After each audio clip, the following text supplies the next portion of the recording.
Nandito po ako ngayon sa Sapa. Kumuha po ako ng mga kangkong.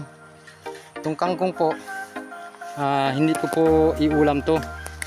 Papakain ko po sa alaga kong hayop to, yung rabbit po. Ito yung hilig lang kainin. Kasi itong kangkong, ano to, matubig. Pag pinakain mo po sila nito, kahit hindi mo na sila lagyan ng tubig kasi ito matubig na to.